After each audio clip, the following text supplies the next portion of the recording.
How's it going, everyone? Welcome back to Agave and Cactus Talk. Today we're going to be talking about cactus again.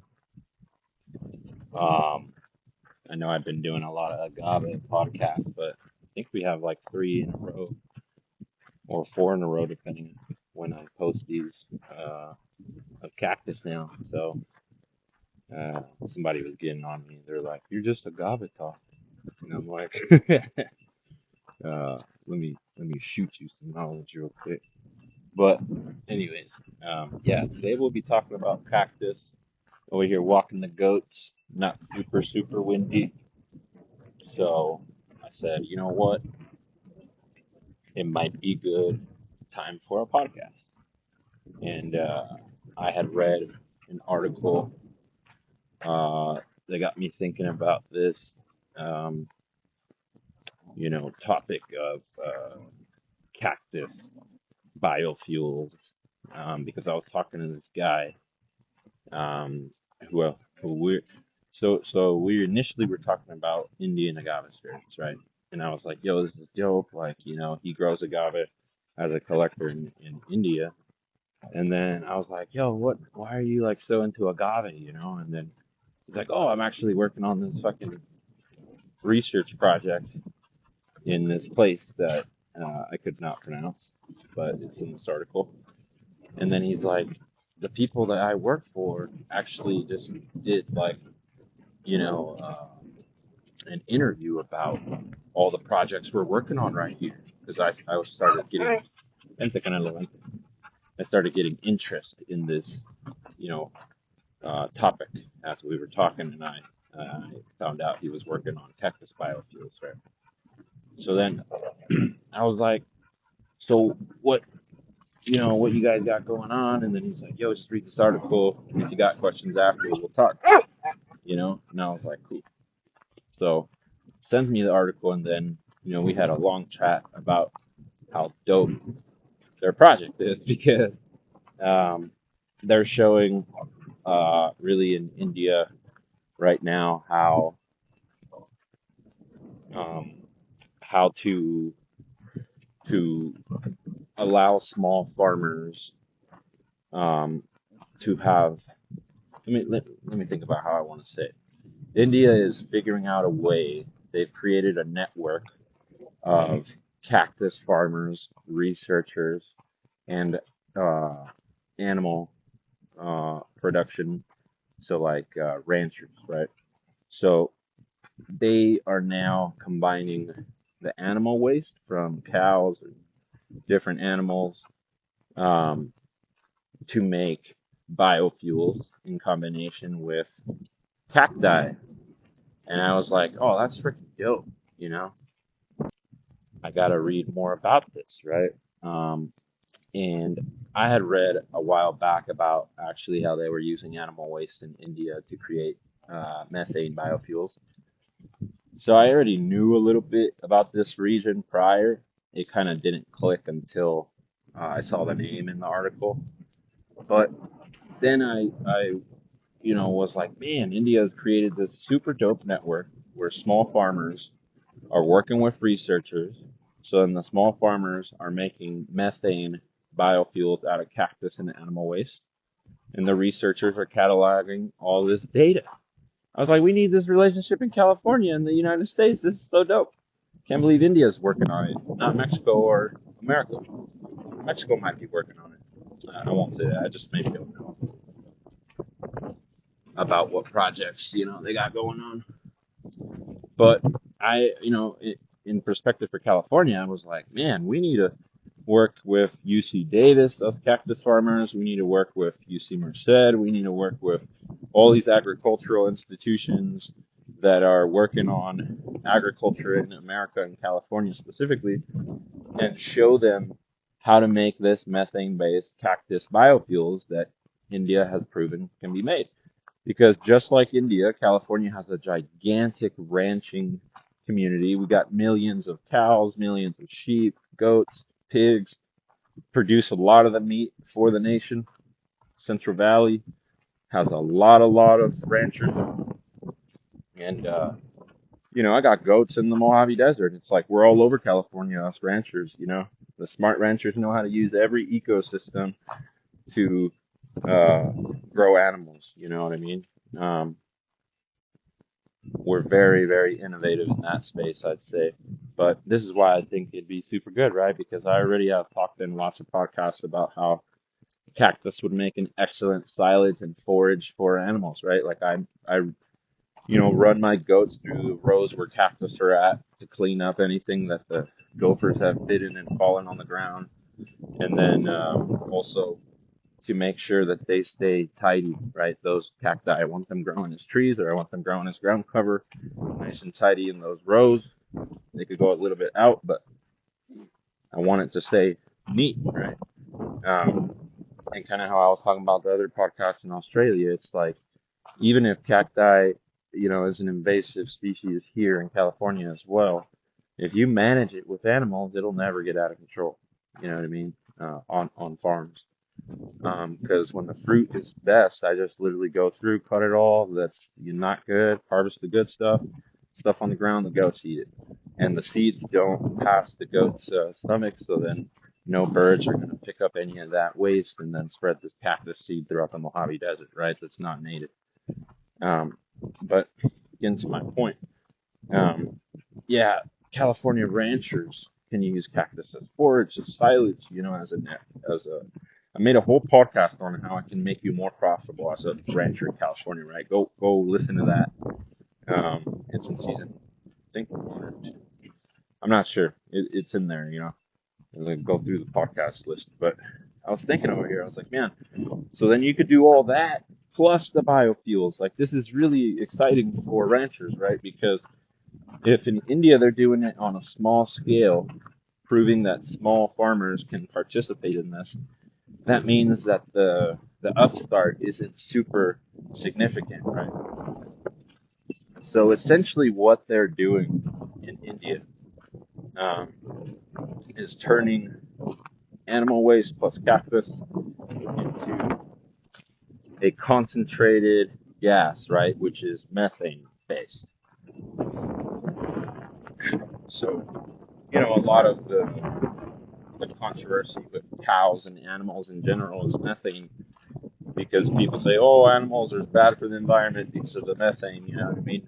Not accounting for all the carbon sequestration and potential for benefit for the environment when a smart rancher is running these animals in an ecosystem, right? Because that methane is negligible compared to a relationship that it's going to do for the environment, right?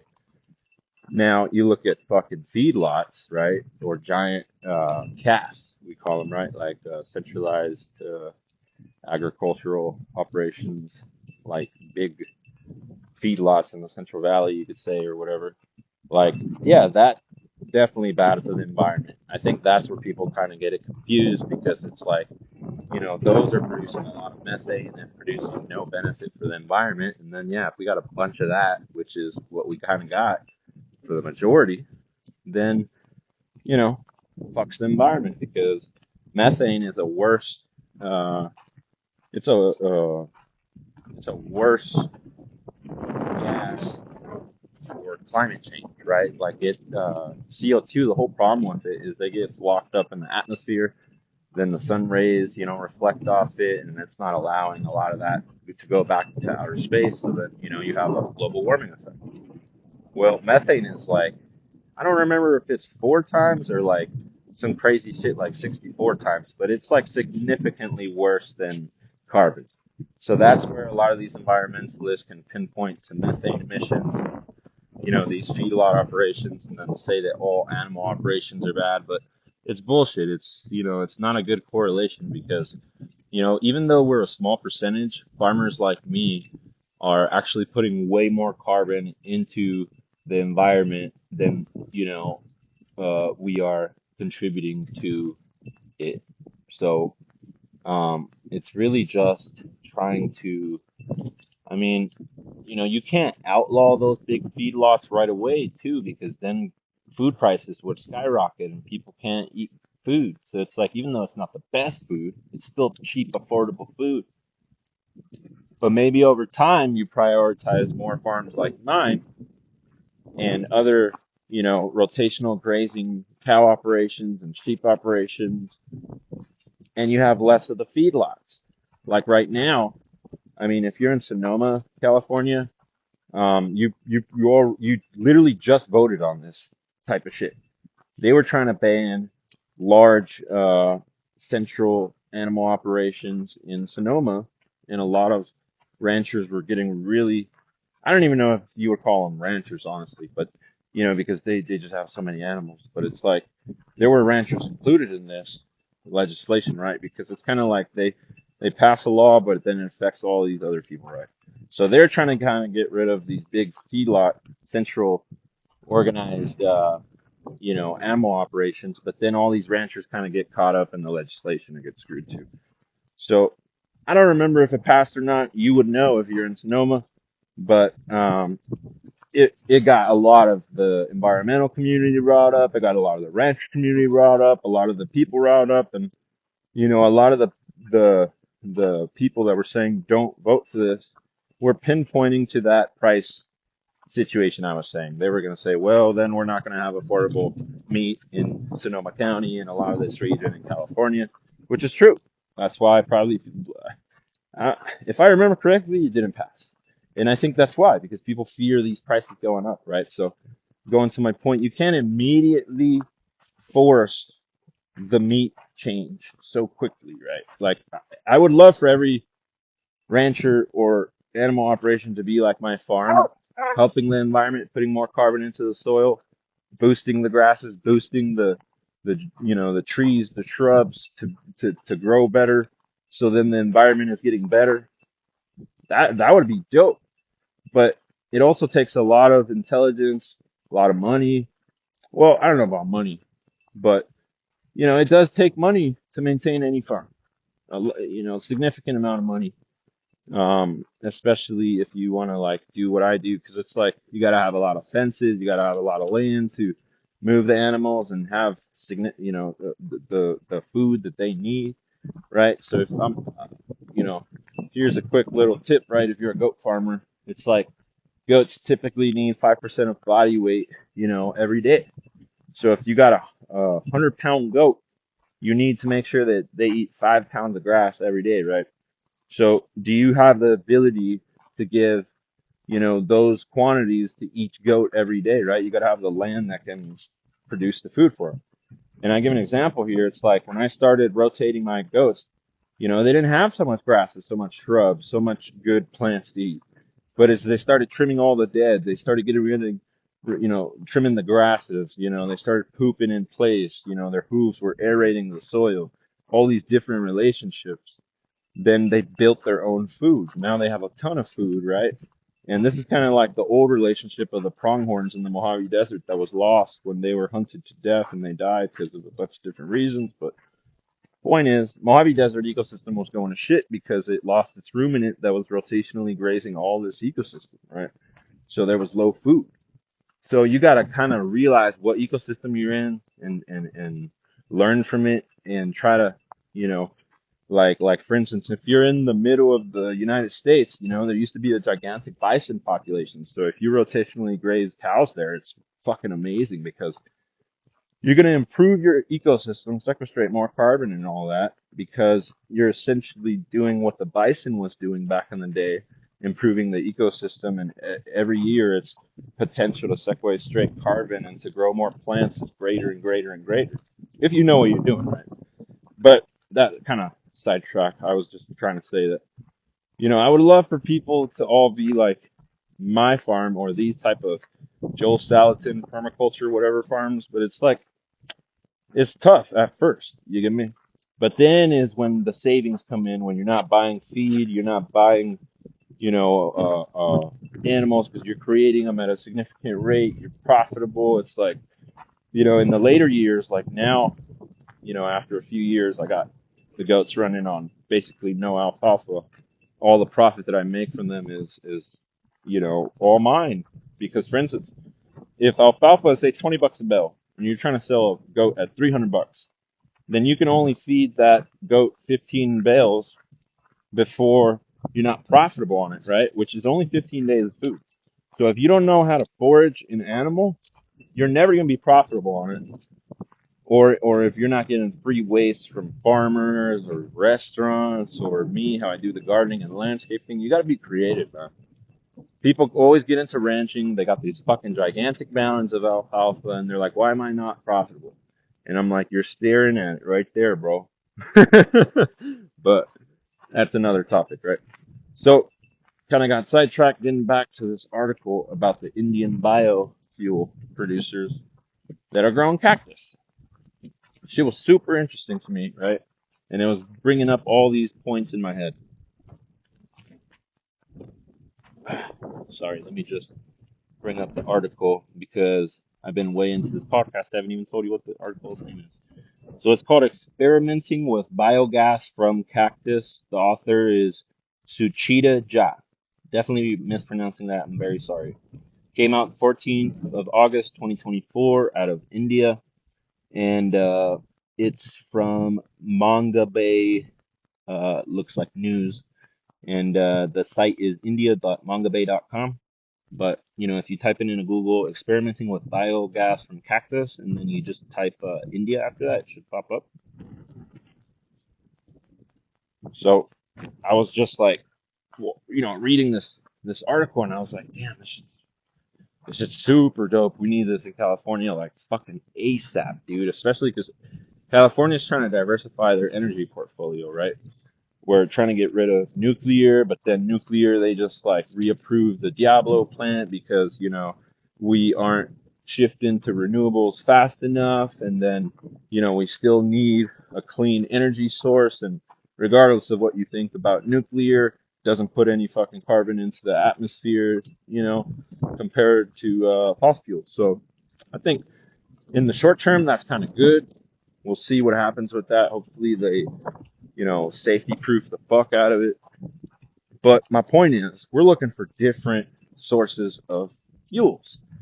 And biofuels can run off of the majority of diesel engines in existence already. This is why I do not agree with the diesel legislation, right, that California was trying to pass. I thought it was bullshit. So there's a bunch of diesel legislations that I think are kind of bullshit. They're trying to ban forklifts. They're trying to ban, their more recent one was trying to ban semi trucks and tractors and all these big diesel heavy machineries, right? And I was like, that's bullshit because you're gonna make construction costs go up like crazy. Land development, all of the farms, the properties for homes, everything. It takes motograders, it takes dozers, it takes excavators, it takes all these things that run on diesel. It's so stupid.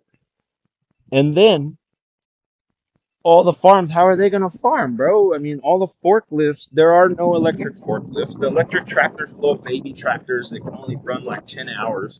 I mean, there are good ones. Like, look at Monarch Tractor, right? In California, you can get like a 70 or 80% rebate, I think, if you're a California farmer and you want to buy one, the state will give you money to get an electric tractor.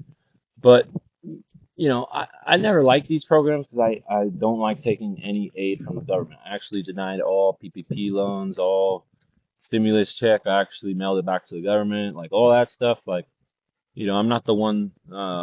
I'm an immigrant. I love the United States. I'm not the one to take anything from a government who has given me everything. I criticize the government, in all these podcasts, but I definitely love the United States, and I just don't like a lot of the political representation we have sometimes, right? Um, but where was I going with that? Sorry. Uh, had to go get my goat. One of them was falling back. But what I was saying is, yeah, I just don't agree with a lot of this anti-diesel legislation. It'll make food go up, farming tougher, all these different construction tougher. And then going back to the initial point that got me off this sidetrack, we need these diesel engines so that we can use all these biofuels. How the fuck are you promoting all the research and saying to, Californians, we need to make more biofuels and all this? This is the government speaking. We need more biofuels. We need all this diverse energy to diversify California's energy portfolio. And then they ban the fucking engines that can run this shit. What the fuck? It should make no sense. Because if I produce Cactus Biofuels, I can adapt a diesel engine relatively easily and run them. But you know what I mean? Like that don't make no sense, man. But and for instance, in this case, the Indians are making methane-based biofuels. You can directly concentrate that into tanks and then have people utilize this methane for all different types of energy use, right? So that's where I don't agree with the banning of diesel, right? But good news actually there. As soon as Trump came into office, California dropped its legislation about diesel use. And I'm sure that was because they feared a giant lawsuit from the federal government or a bunch of, clashes there. But, um, you know, I'm not the biggest supporter of any fucking political party, to be honest with you, but I thought that was a great thing. You know, uh, over here, going back to this article, right? So let's get into it. Basically, let's see if I don't super butcher all of these names. I'm sorry if you're from this area in India, right?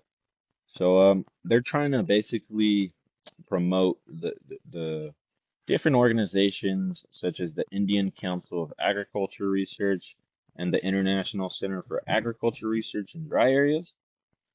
These two Indian government organization and NGO, they're two that are working to promote this biofuel projects in India, right? And to give you an idea of the research that they're doing, right? Like I think it's very, very smart. So going against what Italy did, Tunisia, the other day we were talking about Namibia, all these Apuntia Ficus indica bullshit monocultures. India was smart here. They said, oh, we see all this monoculture bullshit, disease, plagues, all this BS, right? We're going to bring in 15 different species. So they brought in a germplasm, which is a pool of genetic material, which would be like a bunch of plants or clones, or it could be tissue culture. I'm not sure, right? They don't mention germplasm. If they say germplasm, maybe it was tissue culture because that's like, more scientific term. They would have just said pups or plants if they imported that, right? But they call these cactus varieties that are they say it's 15 varieties of spineless cactus, right? So it's probably going to be that Burbank spineless hybrid. It's going to be Opuntia ficus indica. It's not going to be any of the USA natives, these big spine cactus. It's going to be a lot of cactus that's more native to Mexico that doesn't have a lot of spines, right? Um, there's a lot of hybrid spineless cactus being developed in California. You know what I mean? Like, I just saw um, one the other day that I bought called Green Giant that I never seen before. What do you call it? Lemon Monster. There's all these fucking weird spineless hybrids that people are creating, right? And I've created a low spine cactus hybrid called Opuntia GTO, which is Opuntia hopernoscilla native to Guanajuato, times Puntia ficus indica, spineless Burbank, which was a hybrid created from Opuntia ficus indica, and I don't know what other plant. I don't know if Burbank actually just made a bunch of different seeds and brought out the coolest cultivar that had the lowest spines, or if he hybridized Opuntia ficus indica times Opuntia ficus indica until he got to like a cool ass fucking hybrid with low spines. But he did probably one of those, and that's how he came upon that spineless cactus, right? So I don't know which varieties they got in India, but they got 15 spineless versions, right? And it could be 15 spineless or Puntificus indica hybrid versions. I'm not sure exactly. That's why I mentioned that whole little shebang. But it could also be 15 different species that are spineless. I'm not sure. So we'll give them the benefit of the doubt and say it's probably a mix of Opuntia ficus indica, Opuntia ficus indica hybrids, and different Opuntia spineless cacti. But I'm not too sure. They call cactus in India, specifically this region of India, um, what do you call it, which is working on the production of, biofuels. This region is called Uttar Pradesh, and it's in the semi-arid region of Bundelkhand. Definitely mispronouncing both of those, my bad. So I guess it's like India's some like desert kind of desertic region that they're working on this in. And in this region is they name cactus Nagfani. Nagfani, definitely mispronouncing that too. And they said that they imported these 15 different species from Mexico, Brazil, Tunisia, and Italy. Very interesting, right? Back in 2014. Very interesting. Mexico, of course, that's where the majority of Opuntia is located. Definitely, like I just mentioned, a lot of the USA varieties are very heavily spined, so that's probably why. Uh, that's probably why. Yeah, they're not getting these American varieties because they just have heavy spines. Um, but then they said Tunisia, which Tunisia mostly only has Opuntia ficus indica, and it has a lot of cochineal. So they might have just imported a plague if they didn't do proper bio controls. Uh, and then if they did, that means they probably sprayed the fuck out of them. So either way, not good. Actually importing cactus from Tunisia. No hate, but they're just going through a lot of issues right now. I wouldn't really import from there. Pontifex Indica, if that was the plant that they got from there. They might have just got cactus from a collector. I always say benefit of the doubt. Who knows? They probably got some cactus from a collector in Tunisia that's some rare variety. Who knows, right?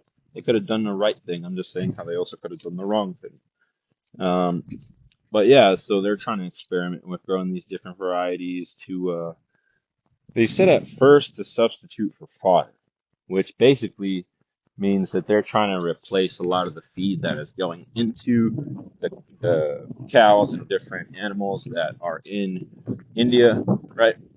So if they can get these animals to basically run off cactus, then they're going to have higher profits, right? So I mentioned in my Brazilian podcast and different other podcasts that different farmers have experimented with this. Obviously, the cactus variety of Opuntia matters a lot. Some Brazilian farmers are using Siriuses. So different cactuses are going to have different water contents, different protein, different mineral and nutrient contents. But speaking specifically about the Pontificus indica and closely related hybrids, a lot of people have seen that they can get in between a 40 to 60% of the cow's feed to be silage of cactus combined with whatever other feed that they were usually giving, right? So that could be grain, alfalfa, different things, right? Or native forage, like how I run my animals. So I've with the goats mentioned that I could get them up to 70 or 80% when I have lots and lots of cactus, and I maybe have a small plague on that cactus. I don't want to sell it to clients, so then I'll have the goats forage on it all, or and start anew from the trunk, right? Because I don't spray any chemicals or anything, or they might be running my maintenance between all the rows, right? So um, I have boosted in various seasons their their forage of cactus up to 70 or 80%, but I don't have enough cactus to do that the whole year, right? But I could potentially get up to that. So I would say different species, those numbers of the percentages of what they can give will vary a lot. It just is going to be, your system of ranching really that affects mostly there. Um, because as I mentioned, in my system, I could give them a lot of uh, cactus because they're already on low humid crops like native desertic grasses and stuff. So the cactus is like one of their favorite treats. And every cactus they like a little bit differently, right? So I know already which cacti are their favorites, like the cochineal, the hybrids that I've made, the Pontia GTO. What other one do they love? They love Texas prickly pear, among other opuntias a little bit more. So there's different opuntias that will definitely be loved by your animals more, right? So then they say, okay, they brought it in for fodder, uh, and then um, essentially they were like, oh, there's all these other uses we should explore, right? And I think that's very smart of them, right? So the guy talking here says, um, what's his name? He's Dr. Paul Sania, head and principal scientist of agronomy at IGFRI. Not sure what that is. Probably an Indian university or whatever. Or actually, it might be that organization I just mentioned, which is the what do you call it? Yeah, it's the organization I just mentioned.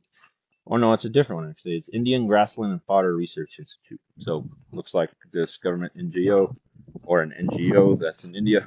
Um, this guy was saying that they started researching different things, right? Because it says they have seen that it has several other uses by talking to the people they imported it from in these different countries in 2014, right? So then they said, I love this little thing they said. They said the cactus is used. Canelo, Canelo over here trying to show his dominance to the goats. So they said this cactus could be used for the 5 F's, right? Which stand for fodder, food, fiber, fertilizer, and fuel. That is such a cool little thing that I'm gonna have to steal. Um, yeah, that's dope, man, because it's so true. You know, you could use cactus for fodder for all your animals. You can use cactus to produce prickly pears. You can eat the pads on almost all the species, well, all the species, but some are just easier than others. You can use the fiber to make all types of fibrous products like clothes, baskets, ropes, all types of different stuff, just like agave. It could be fertilizer if you ferment it and make it super nutritious for your plants and stuff. You could put it as a what do you call it? A compost tea. Lots of different uses to use it as fertilizer and as fuel. Obviously, the whole article biofuels, right?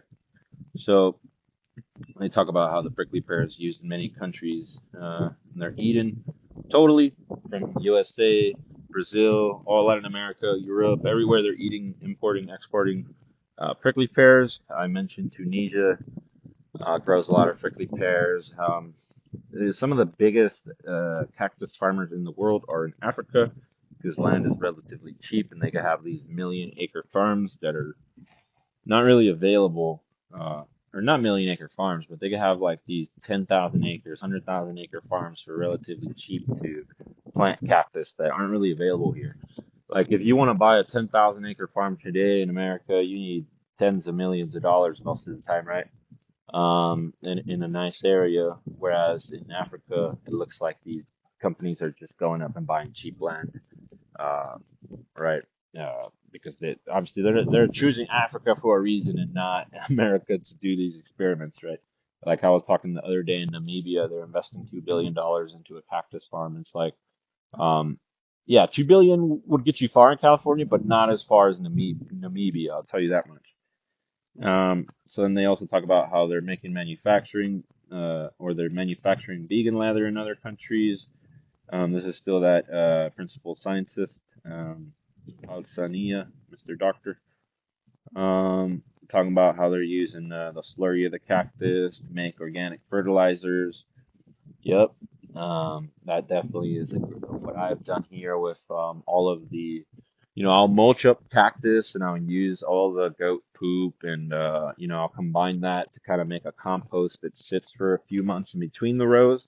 And as it's, developing itself over the next maybe month or two, then I'll spread that into the plants. Um, and then everything just keeps building the soil up little by little, right? So I've seen that fertilizer use myself. Um, even as I mentioned, taking the goats through there to, you know, forage and maintain your rows, you're gonna get a lot of the goat poop in there, and then a lot of the cacti, uh, are kind of like the goats speed that process up for you because you see the goat poop go on the ground, and what's the goat poop? It's actually cactus, so they're actually combining and speeding up that composting process of creating the poop plus cactus combo, right? Because they kind of do it in like I don't know how long their digestive system is, right? But um, if you maintain them in the rows for a few hours, then a lot of the poop that comes out could just be cactus poop, right? So it's interesting there. And then they talk about obviously producing biofuel, which is, what this main thing is, right? So they're talking about this specific city called Janzi that they have a lot of cactus farmers already that they have convinced to grow this. And that's one thing they talk about in the article, that in India, not a lot of people are convinced that this can be a profitable thing. And they're having a hard time convincing farmers to adapt to this, even in this very arid region, because they don't see markets for it. So that's why they're trying to produce this methane biofuel market essentially, and trying to get the government to help them, trying to get all these NGOs so that everybody could win here. The farmers can make a bunch of money selling biofuel or cactus biofuels, and the government gets more energy independence and diversity. And then potentially, if they fucking have, a million acres of this cactus ground and producing biofuels, they could potentially be an exporter of methane-based cactus biofuels. Amazing shit, man. Amazing shit. I feel like all the cactus podcasts I've been making are very negative because there's all these monocultures going on. But these Indians, man, these Indians got it going on. They're legit, man. Fucking legit. So one thing that I found interesting in the article was that they say only 30% is what they're using for the fodder substitute or the silage substitute. I think that's because they're relatively new.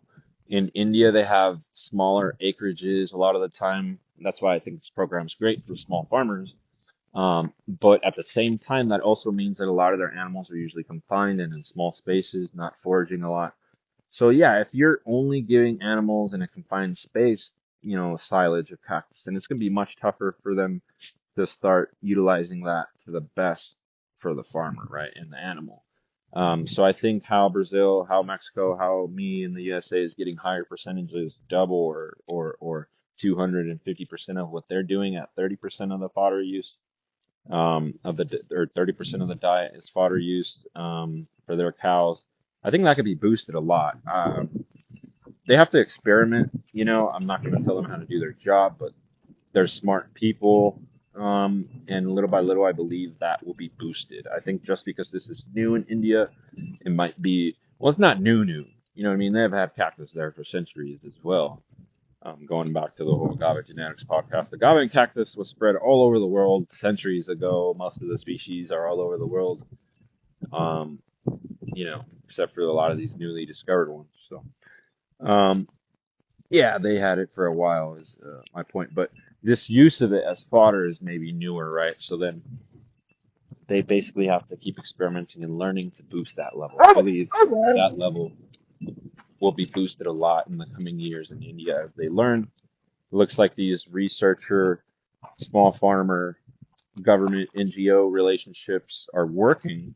So I believe they will look for agave consultants and agave experts and or cactus experts. Well, maybe they'll get agave in there too, huh? Now they got Indian agave spirits. I mean, fuck, that would be a good podcast too, huh? Because I mean, I saw the Techie Ladies podcast on Indian agave spirits, and I did a bunch of research on the Indian agave spirit brand that's coming out. They got some awards, and they got a percentage of their company bought out, and they're scaling, and they say Asia's first agave, spirit that's come onto the market, and they're selling a lot all over Asia. And they're getting all this naturalized agave that has grown for centuries in the Indian area that was brought over by the English, and they're essentially using what they have growing naturalized. Naturalized is different to native, by the way, because native is something that was there that prospers, but then naturalized is something that was introduced and prospers without any human intervention, right? So they're using what they got there to create these Indian agave spirits, which I think is an amazing thing, and it would be an amazing podcast. Maybe I could get them on the podcast or do both and make a podcast about that.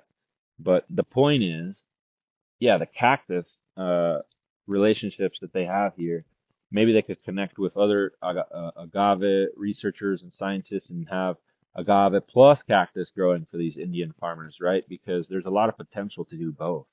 I mean, Indian agave farmers could grow cactus, could grow agave, or could grow cactus for biofuels, could grow agaves for spirits, same, my friend, same. Um, but yeah, they're talking about how a lot of that 30% of fodder, this is where I was saying the different climates, different regions in effect. Because they're saying because they have a super dry region that the fodder use is lower because there's less water content and all that in the animals. So in my cactus podcast where I talk about ranching and cactus relationships, what do you call it? I mentioned that the cactus could provide like a lot of the majority or the grand majority of the water consumption for the animals, if it's their main feed source. Like if they're getting 70% of cactus, they could be potentially giving them 50% of their water use, right? So that's where it's been big for me. But I understand the 30% because that's probably where I'm at. Like say for instance, only a couple months that I run the goats through all the cacti rows and I have heavy cactus silage available for them, right? When they're producing a lot and I don't have sales for those cacti, or I just want to give it to them, whatever, then that's only a small chunk of the year, right? So I might even be lower than 30% of my use of the cactus is the diet for the animals, right? So 10% of my goat's diet is probably trees and shrubs and gardening and farm waste, right? Green waste. So the cactus is probably only like shit, like if I had to estimate it, 2% of their total diet, right? For me. So so just to give you an idea, these percentages can vary overall. In one month, they might be higher. In other months, they might be zero. So I understand where they're coming from when they're talking about this 30%, when you put it into perspective, right? So they're also talking about how they're growing this on super rocky hillsides, super rocky terrains that couldn't produce anything, that these farmers traditionally just had this land and believed it was a wasteland and they couldn't make any money from it. So that's why they only had animals there and shit. But then they had the animals not rotationally grazed, so they got rid of all their forage and then they're buying forage and then issues, man. So now the cactus is coming back, taking over their lands that were, murked and shit by a lot of their animals, most likely. And now they can have that relationship again that they would have had with the native ecosystem, right? Because the cactus is going to provide the fodder for the cows.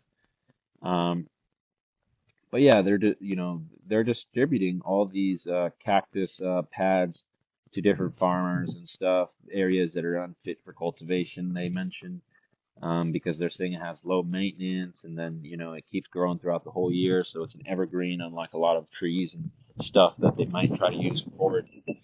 I think these are all really great ideas. Prioritize the areas that are not farming already, that, doesn't have irrigation, because it could be dry farm. The areas where small farmers are being hurt the most, that's where they should prioritize taking this. And I think they're doing a good job doing this actually. So then they're saying that they're experimenting with different percentages, how I was just mentioning, which is a very good thing. Like they're trying different things for different farms and different regions and different cities and areas. And that's what you got to do. There's no one fit solution for every farmer. Cactus can help every farmer, but it's not going to help every farmer in every way. My good buddy, me and Stargazer Spirits talk about this all the time, Adam from Stargazer, because it's like we both are very big experimenters in agave, trying a lot of polyculture species. I think they have like 4 dozen different types of agave species, and you know, I got a ton of agave species here too. Farming, I probably have 2 dozen, 3 dozen, and in the greenhouse, I probably have over 120 different species and cultivars now. Most of those are in small quantities, but we're experimenting a lot, both of us. And we always talk about this because I'm in the desert, he's in the forest. So what works for me can help him in how I'm approaching this, right? But it's not going to be a one fit size solution to go to his forest climate and work exactly the same, right? Because the agaves that are prospering for me here, because I have really, really well draining soils, are not prospering for him sometimes because he's having a lack of draining soils in really, really wet climatic periods, right? So then right now, the past few months, a lot of his agaves have been flooded by, a whole year's worth of California rain in a very, very short amount of time. And these agaves are, sitting in this and have potential to have a lot of issues, right? I never deal with a lot of that because my agaves have super well draining soil. So even if we get monsoons in the summer, even if we get like snow and tons of water in the winter, they're never going through the same issue, right? So my point is, agaves can help both of us, but not the same agaves are going to be able to be worked by both of us in the same way. And here's another thing. I could get an agave that say is having a harder time over there, right? And if I plant some trees with it to help its drainage, if I do certain other different relationships, we could have the same agave, but you have to do it in a different way, right? So I think going to the point, these Indian cactus farmer and researchers, they're doing this really, really smart way. Once again, this article, I always laugh about this because it took me like 4 minutes to read, and I'm talking probably an hour, hour and a half about it. Go read the article. It's really, really good, and you'll learn a lot from it. But I'm trying to show you a lot of the knowledge behind of the shit that they're talking about, right? So now they're saying the plant is the focal point of research aimed at harnessing its potential for biogas, right? The whole point of this article. And they're making significant strides, they say, right? So then they say there's over 100 projects of small farmers and small ranchers and researchers working together to with these NGOs and government organizations to basically create methane-based biofuels. 100 projects. This is very, very good. I am very impressed with the Indian cactus industry at this point. Reading this because this is from a study in 2022. That means if shit has been going good the past few years, then what do you call it? They're probably double this now. They might be at 200 projects. So I wonder how they've been going. I need to hit my buddy up, huh? Ask him about it. But anyways, so once again, this region, the Uttar Pradesh, right? 100 compressed biogas projects. They said in 2022 underway. Maybe it might be 50 or 100% greater at 150 or 200 projects today, but who knows? I just am assuming that because it looks like it was going very well for them. They said, uh, in this article talking to these researchers that they want in the next few years up to 1,000 plants, and they want this biomethane being produced in each of these plants. That is super significant. Like I don't think you realize like when we talk about biofuel projects in Brazil or Mexico, you're talking about a handful of projects. You could kind of like almost count them on one hand type of shit. To have 1,000 plants, oh my god. India, bro. I'm gonna have to visit India and get drunk with those foods and drink some Indian agave spirits and fucking grow some cactus with them too. Wonder how much land is in India. Fuck, that's so dope, dude. All right, but anyways, so they're talking about how the once again this sorry I don't want to mispronounce this Bundelkhand region, the Bundelkhand belt. Actually, I think this is the same region that this homie was talking about in the Indian agave spirits thing. And this region legit if it's the same region because he was talking about this they're calling it here the Bundelkhand belt, and if I remember correctly, he was talking about this semi-arid region that was called a belt as well, so it might be the same region. But anyways, it says it's not grown traditionally cactus here. This is something that's new, right? But then traditionally in this region they grow patty, which I don't know what the fuck they're referring to when they say patty. You know what I mean? Man, I wonder what they're referring to there. Who knows at this point, right? Like I could let me see if I could Google it, right? Because that's something that is interesting to me right now, actually. I'm like, what the hell is a patty? Indian, let's see, Indian patty. Let's see what Google pops up, huh? Um, I'm learning here with y'all now. It is the unhusked rice grain that is cultivated in flooded fields called paddy. Oh, fuck. They're in this desert region growing fucking rice? That is that is very bad. uh Maybe if it's a flood thing, like, in the Sacramento Delta, a lot of flood waters, so then they grow rice there. You wouldn't think they grow rice in California, right? If it's like that, that's kind of cool. But if it's like they're fucking doing like Imperial Valley alfalfa, like where they're just flooding the fuck out of the desert, this could not be further from good, right? But anyways, so It says this region, Bundelkhand, traditionally growing this, like now we know, rice, that they're flooding the crap out of their fields and stuff, right? So they're saying they traditionally use the animal waste plus this, the rice, to create biofuels. And that just seems like a very weird thing. You know, you're growing rice, which is a really water intensive crop, and making biofuels from it, which is going to be at a way lower efficiency. So it's like, I don't think it's a good crop probably for biofuels, but they probably got the idea because, you know, corn biofuels, ethanol, like all these grain biofuels, right? But um, the same problems like with that is like you take a lot of water in the Midwest to produce something that's going only for ethanol. That's where biofuels could turn into bullshit and something we don't want, right? So you want to think about how you approach the biofuels. So I'm very glad they're substituting now this flooded rice for dry farmed cactus, right?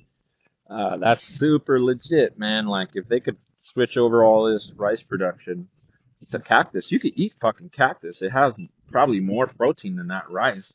It has way more minerals and nutrients, so I guarantee you that. Um, yeah, I mean, rice is a great crop. I love rice. You know, people always say that, you know, I eat a lot of rice, that I'm a Chinese, you know, my Mexican homies, you know, we always give funny nicknames to each other. Like sometimes my Mexican homies in college would say, "Oh, you're fucking Chino," you know, a Chinese person because you eat so much rice.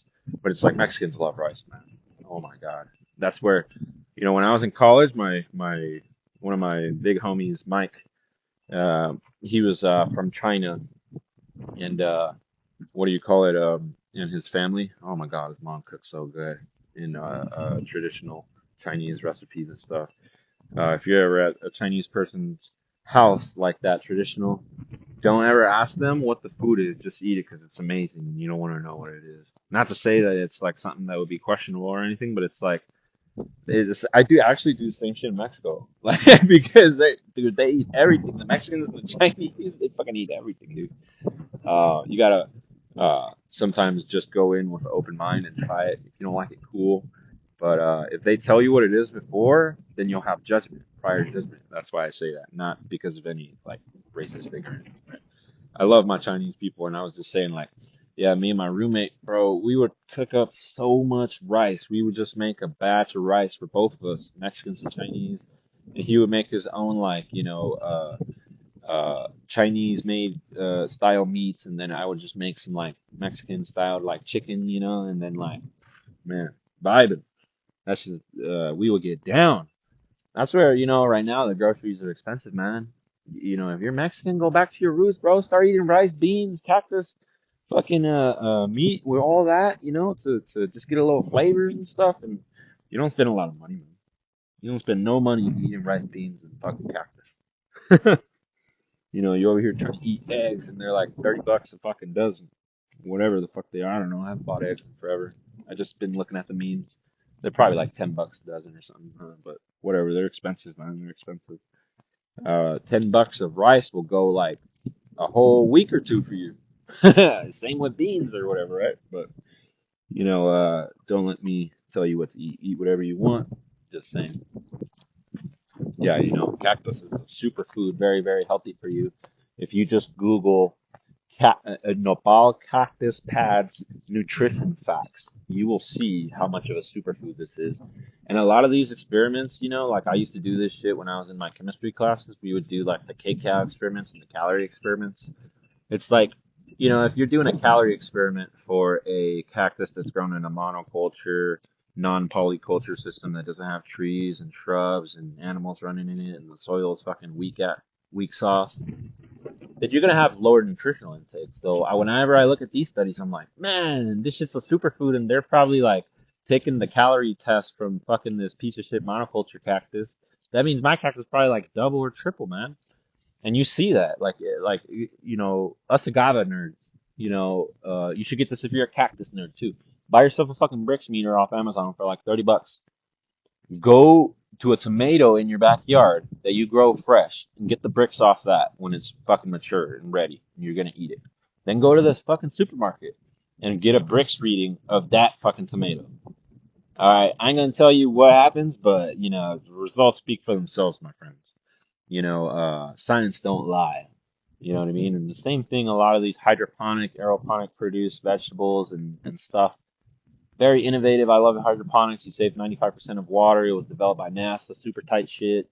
I grew a lot of weed that way back in the day in college to pay for college. But it's not more nutritionally better than stuff that's grown in the soil. I mean, the science has proved that time and time again over a long period of time. So take that into account when you buy. There's a lot of controversy right now over organic blueberries and all these things, right? Because there's certain companies growing them hydroponically and they get to label them organic. So, organic blueberries grown in the soil are going to have a higher nutritional content, higher antioxidants, all these different nutritional things that people buy them for than a hydroponically grown one. But I'm not going to say which companies grow which or what or whatever. I'm just telling you when you buy food, take this into account. You know what I mean? Brix level is the sugar content level. So it's like, if the sugar content level is triple and something quadruple that you produce in your backyard, that probably means that it's going to be, anywhere from 10 to 50% greater in every single mineral and nutrient that's in that thing, most of the time. Um, but once again, that's why we need researchers doing the burn test, the calorie test, the nutritional test, all of these tests on permaculture versus regular conventional farming. You know what I mean? Because if a conventional farm can produce the same results and they're doing it in a legit way, then by all power to them, go for it. But my point is, people just like the additive free movement in tequila and agave. Like I feel like when you go buy your food, it should, you go buy a banana and you got two different sets of bananas there, right? They should be like, these bananas have this bricks, these bananas have this bricks, these bananas have been tested for this amount of nutrients and minerals. These bananas, like they don't do that shit. They just tell you, oh, it's both the same banana. This one's $3, this one's $2. But it could be the $2 one is way more nutritious, and just as a small farmer that couldn't get market share and whatever the fuck to get that price lower for you, right? So if it's 100% or 50% more nutritionally valuable, dude, go buy that, brand. But it's like you don't get to make that decision because they tell you everything's the fucking same, and it's not.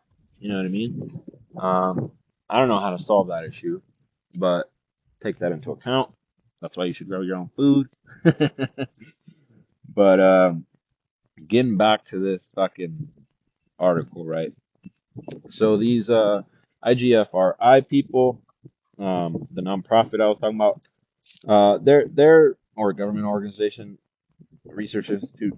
Their goal, they're saying here, is to improve the livelihoods of resource poor communities across the world's dry areas, right? And in India, this area. So I think that's an amazing mission. This is gonna help them accomplish this partially and advance that mission. I think they have chosen a great project. Um, and then, yeah, there's all the same shit we were just talking about. It's a dry farm. They don't take a lot of water. They don't take fertilizer. They don't take a lot of labor. A lot of, if you do cool systems and you're smart and stuff, you can make methane free contributions. So they're like, let's fucking double down on this shit, And I think they're very, very intelligent to be pursuing these projects. I think it's gonna pan out very well for them, to be honest with you. Um, so now let's go into this other scientist. His name is Neha Tiwari. And he's in this article.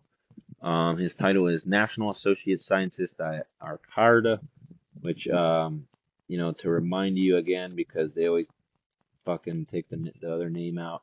ICARDA is the International Center for Agricultural Research in Dry Areas, and the IFG or the IGFRI, which I just mentioned previously, is the Indian Grassland and Fodder Research Institute, right? The ICAR, if I mentioned it, is the Indian Council of Agriculture Research, right? So all these players are working with the farmers, right? This is what we need in California, man. These guys are fucking killing it. Oh my god. Oh, they got a video, by the way, on YouTube that you can watch that's inserted in this article. Go watch that shit. I watched it. It was pretty dope. Kind of just summarized everything they were saying in the video or in the article with video media, which was legit. Um, So yeah, it says that Icardo's Amlaja campus in Madhya Pradesh. I am so sorry to these Indian people. Last year, they produced biogas from cactus, and these were some of their first experiments. And they realized in a small plant in very natural conditions that it was very efficient. I thought that was, real good research there. So in Tiwari, he tells Manga Bay, India, which is the researcher or the news that I'm reading this off of right now, that they started reduce. This is where it gets so fucking interesting, and why I brought this article up. So they started with, or they started reducing the quantity of cow manure and substituting cactus slurry in small quantities at first, right? So they initially started with 90% cow poop manure, and then they dropped, and then they had 10% cactus, right? So how I was talking about in the last podcast, the cow poop is the inoculant. It's what gets the almost like agave spirits, the fermentation process. But in this case, it's a different biological process that's producing the methanol, right? Or it might be, you know what? I'm not too sure right there. I got to research that a bit, right? Because methanol is also in agave spirits. But anyways, so they're producing this thing 90-10, right? And I was like, damn, 10% cactus, that's pretty legit, you know? But then by the end of it, they get down to a 10% cow poop, 90% cactus. So they just needed essentially the cow poop I was mentioning for the inoculant. And inoculant, sorry for using complex word, is like the starter base material, you know what I mean? So it's like they're putting this cow poop to inoculate, and then it's starting to turn into methane, and then to keep that process going, much like you would keep a yeast process going in the fermentation process in agave by feeding it the agave. They're essentially continuing this methane biofuel production from the cow poop by inserting more and more and more cactus. And the cactus slurry that they refer to is basically cactus silage. It's just like really finely grounded cactus that has been begun fermentation process mixed with water. Um, and when you ferment this is where I was talking with my homie. Like, somebody needs to make a fucking cactus spirit, bro. Not from the prickly pads or from the prickly pears, but from the pads. Because you can make this cactus slurry and actually ferment it, and then what the fuck is gonna pop up? I don't know. I'm gonna try it out, but I don't know if it'll actually make anything that's worthwhile. But if I make anything good, you might be hearing me talk about that.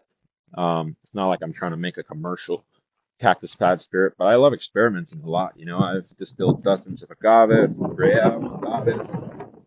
Um, I've tried to distill Manfredas one time, but that was early in my roasting journey, so I burned the fuck out of them.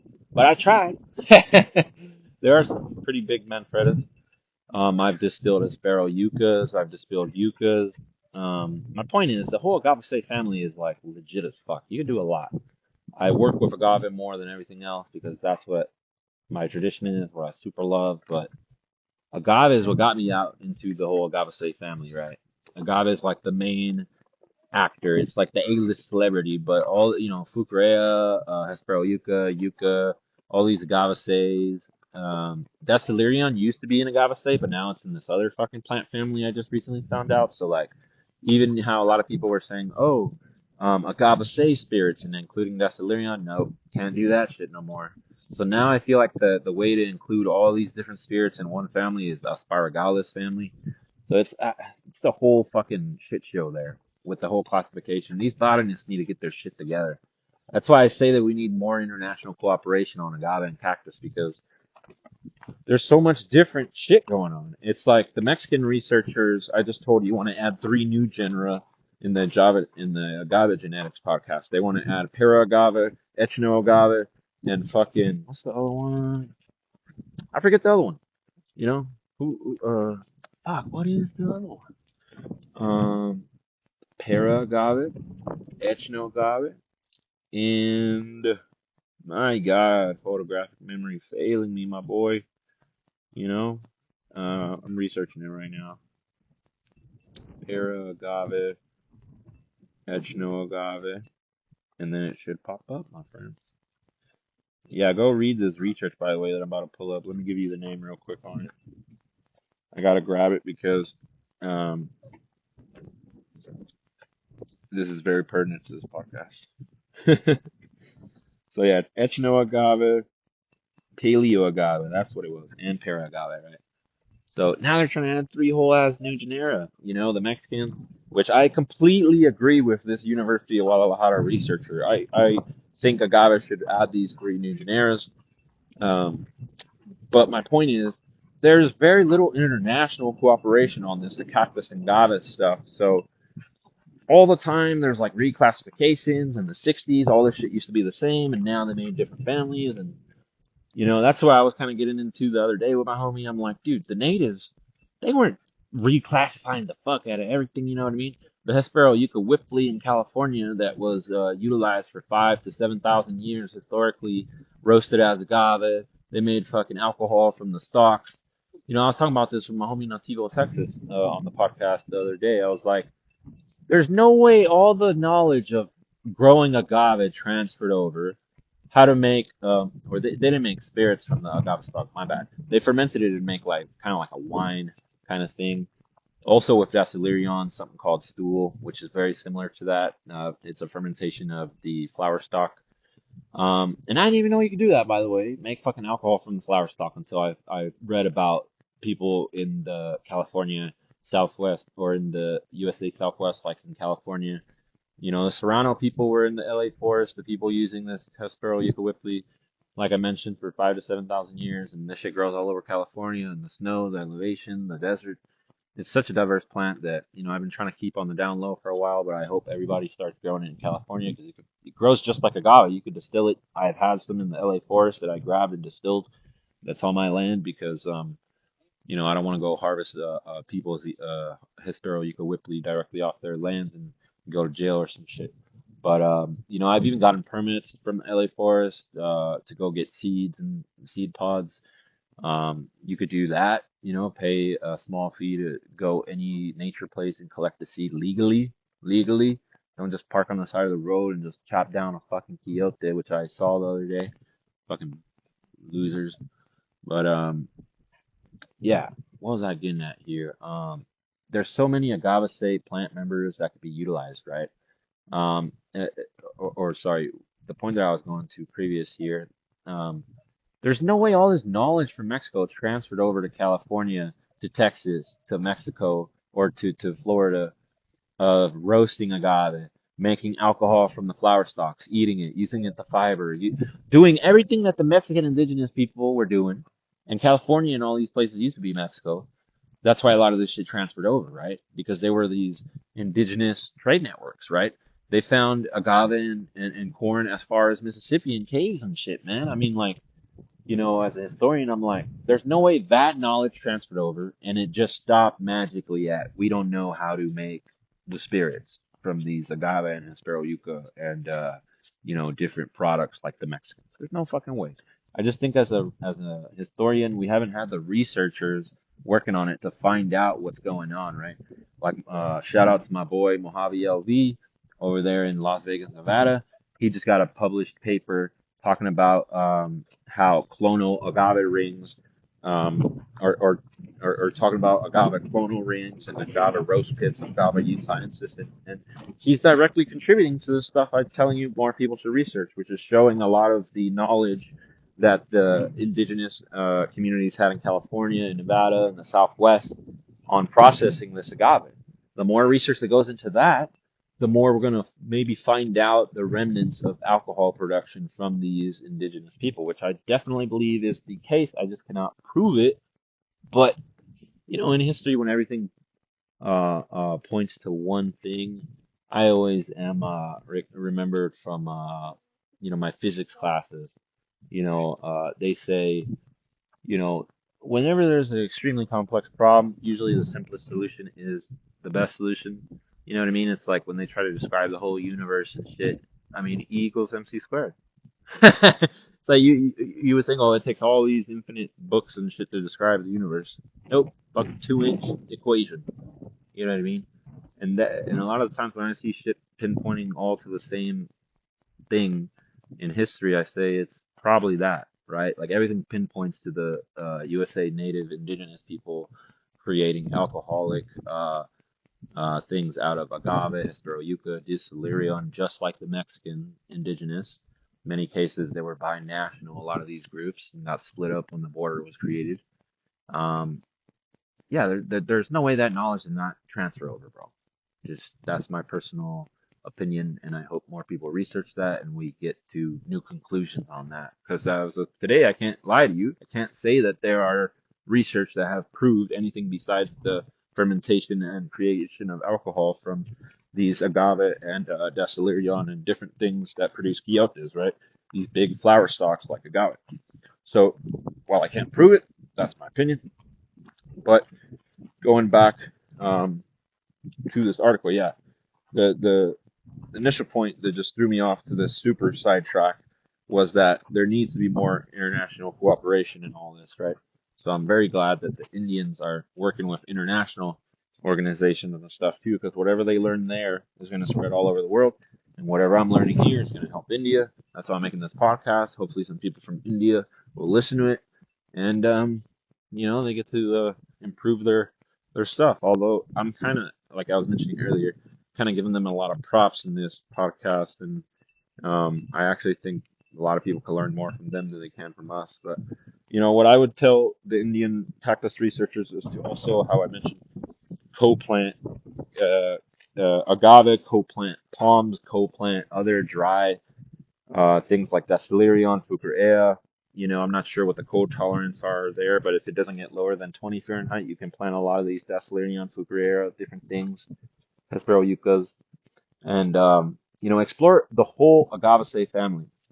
Go hard, bro, because what they're talking about, biofuels, fodder, food, the five fives, how I was telling you, right? They mentioned. Let's go back. Let's remind ourselves the big five. It says, you know, oh man, oh, it's right here. My bad. I uh, I skipped it over on accident. Canelo, calm down. Calm down, my boy. Calm down. So the five fives, right? Let's get reminded of this. Fodder, food, fiber, fertilizer, and fuel. That is something every cactus farmer should be realizing around the world and trying to, you know, uh, have that for all the Agave family, for these palms, for all these rare escape species that can be dry farmed. Because what I'm learning here on my super small farm can help India as well. That's where I was trying to say, we can also help. We can all help each other. So they're helping me by teaching, helping, giving you lessons and teaching me, and then what we learn here, we're gonna improve on and be able to teach them a little bit, right? So um, going back to this point, yeah, 90-10 relationship of cactus slurry to cow poop now, right?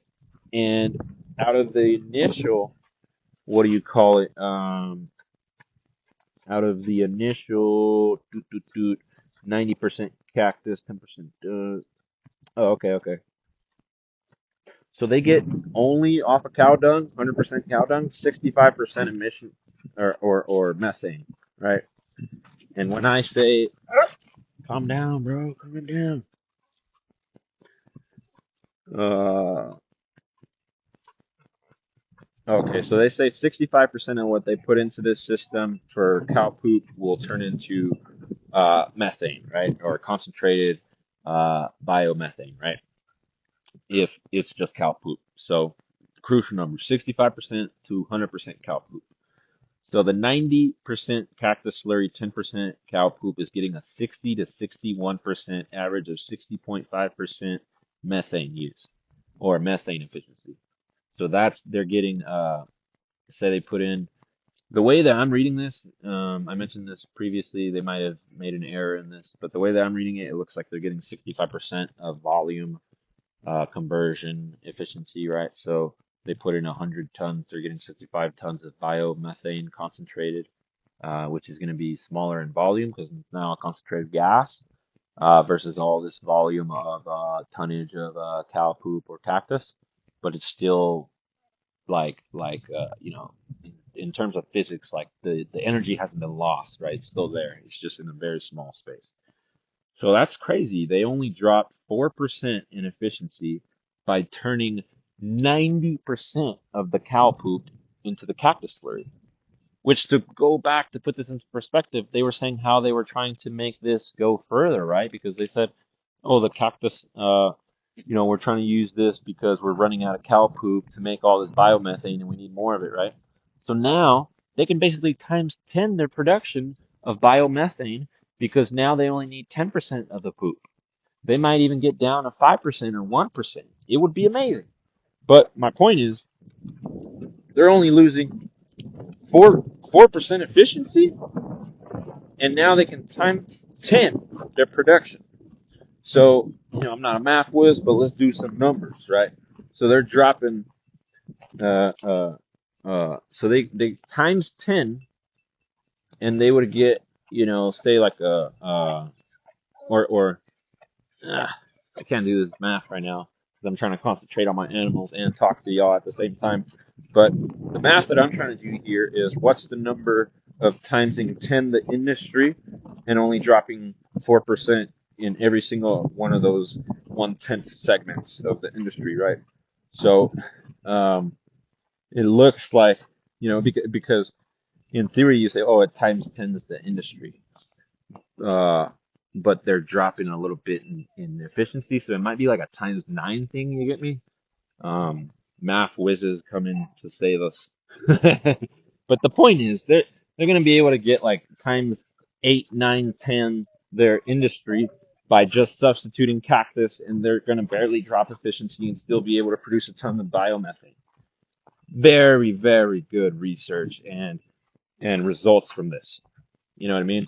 Because going back to the early point of this podcast, we could produce a fuck ton of cactus in California, and they're showing how easily this could be done on small farms if we have the researchers and all these people that are working in tandem with us to make sure we don't blow ourselves up or, do some sketchy shit, right? So they're the control there. The researchers are working with the small farmers to make sure that they're getting it right. You get me? And then these small farmers, once they have the know-how, they're just spreading it and spreading it and spreading it, and they feel confident, and that's why they're like, let's do more and more and more, right? And like I mentioned, that's how they're going to get over some of those problems where they're saying they're not able to convince farmers to hop onto this industry. So if they can show, this is the next step for India. They need to now get the government to promote the market of biomethane, right? Because everybody has diesels in India too.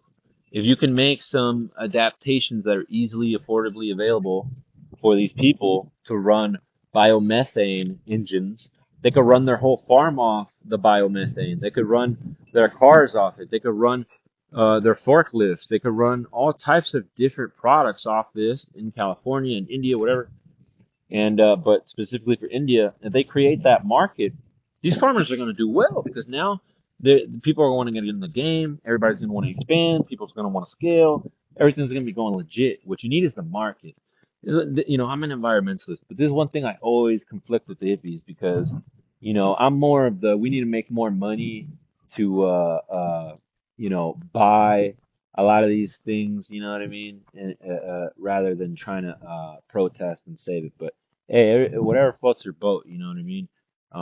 You guys protest, and hopefully I'll try to make enough money to where we can create the industries and the markets that make environmentalism profitable. You get me? Like this is one thing with the farmers. I always tell people, I'm like, well, if you teach a farmer permaculture is more profitable, like not using the rotational grazing, not using fertilizers, inputs, all this crap, and he makes more money, then he'll do it. A lot of farmers care less about the fucking environment and all that shit. If they care more about the money, and they're like, well, I want to have a more profitable farm, so I'll do this permaculture shit.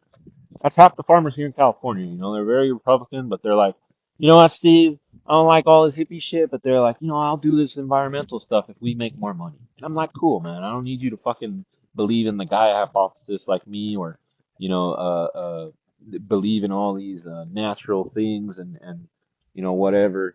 Um, As long as you do the right environmental thing, I don't care if you look at it from a profit or you're doing it a moral or ethical thing. I don't give a fuck how you come to the conclusion of saving the environment. You get me?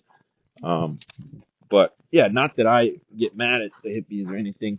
It's just I'm just, hey, Canelo, cálmate. I don't get mad at them. I just say that, like, as a one person, I say what's most efficient use of my time.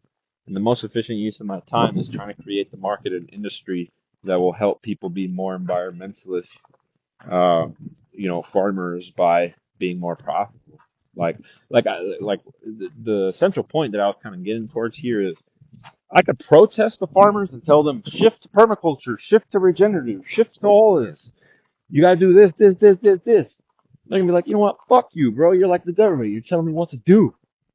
Now I go in there. I say, yo, bro, you're wasting 100K on fertilizers. You're spending 100K on Mexican immigrant labor that they're now taking away because you voted for you know who. And then I go in there. I'm like, yo, bro, we do some permaculture principles. We change stuff up here. We integrate some animals. You get some more business. You make some more money. You make some more profit.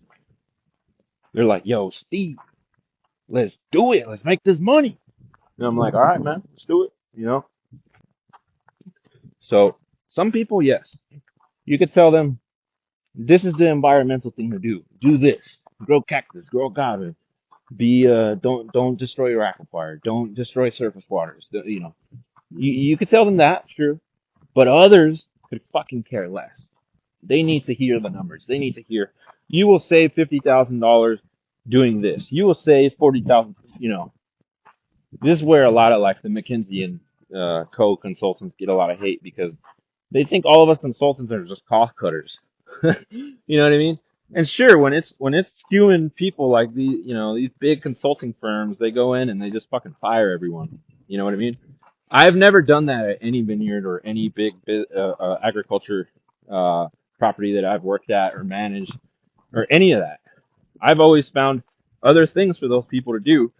And when we save a bunch of money for the farmer and other different things like fertilizer, or for instance, uh, you might say, okay, well, how are you going to save them on labor and not fire people? Okay, well, if I have animals managing all the rows of the vineyard, right, then I save a bunch of money on the fertilizer, on the labor costs and everything, and then I have this labor. I don't fire them. I will tell the farmer, okay, now let's start a fucking nursery of native oak trees or of different native crops, right? Let's start growing grapes for other vineyards so that they can quickly get online. You allocate the labor to be now something that is costing you money to something that every hour they're making you money. So these consultants honestly are assholes. These big consultants, because all they do is give me a bad name because everybody thinks I'm a fucking cost cutter or whatever.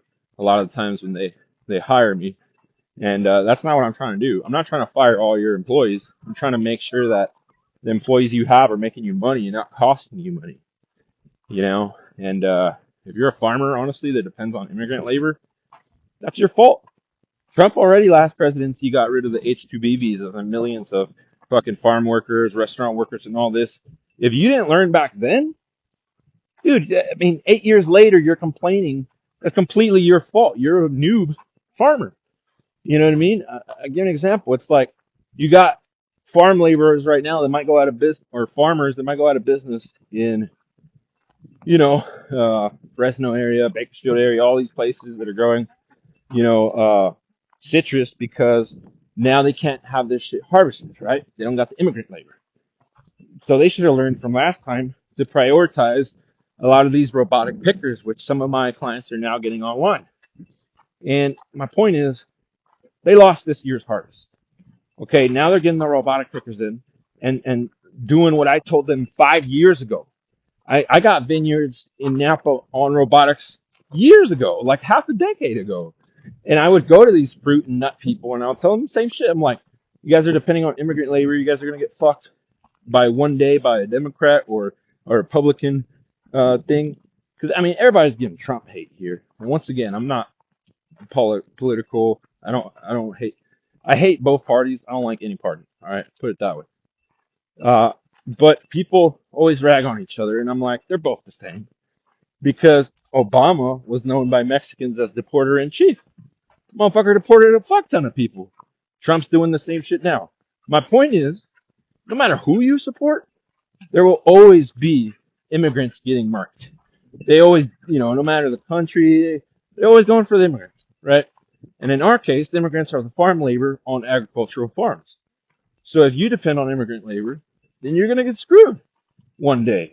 That's how it's gonna go, right? So a lot of the farmers I'm working with now, they're getting into robotic fruit pickers. They're getting into different ways of getting rid of that immigrant labor, right? So they don't have to suffer those consequences that I just described.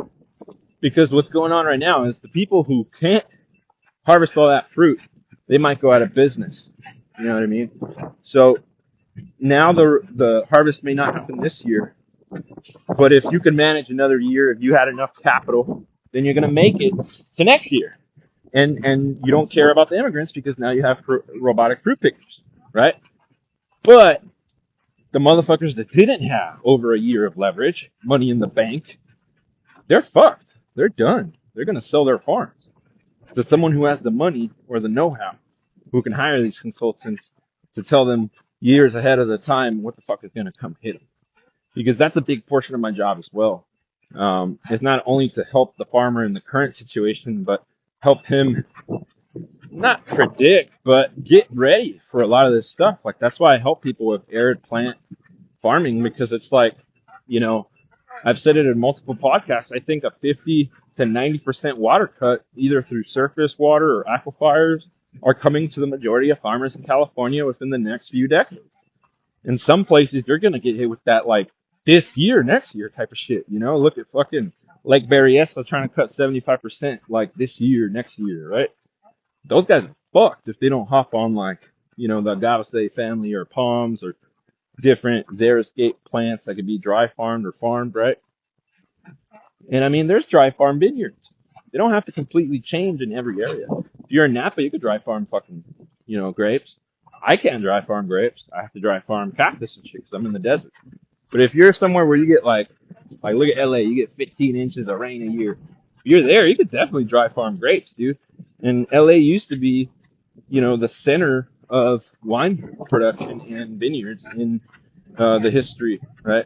So it was at once called the city of vineyards because there were so many vineyards here. And this is why the history is so important, man. It's like, when Los Angeles stole all this water, like the whole Cadillac Desert, William Mulholland, like they all brought over the Owens River Valley and the Colorado River and all this stuff, right? So when all that happened and LA got all this water, it was a super small city. What was going on at first was not the development of this big city. It was all these giant farms and vineyards and stuff. And that's why Pasadena was all citrus groves, Altadena. You had all these. It was like this beautiful climate. It's like similar climate to here, but the difference is it never gets under 40. So it's like over here, it's so amazing to grow so much shit. The soil is well draining, very nutrient rich and everything, even though it's desert. Altadena, all the San Gabriel Valley, the LA River region, all of that is so good soil. They had all these amazing vineyards. You know what I mean? All these different cities around LA had amazing vineyards that were, renowned around the U.S., right? So the point that I'm getting at is that you could dry farm a lot of the shit we're still farming today. You're not going to be able to do it in every region, right? So that's why I'm forced to dry farm cactus and agave, right? If I had more rainwater, I would have more plants available. Watch it. I would have more plants available to me, but I work with what I got. I got land in NorCal and other places too, and we'll get to the forest and other places first. But I always tell this to people, I'm like, if I can conquer